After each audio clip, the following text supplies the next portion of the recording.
The accessory control panel is intended for caregiver use only.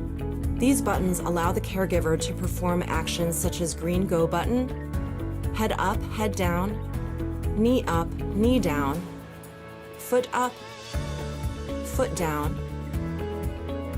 bed high, bed low, bed extension, lateral tilt, Trendelenburg, reverse Trendelenburg, cardiac chair, emergency Trendelenburg, or CPR.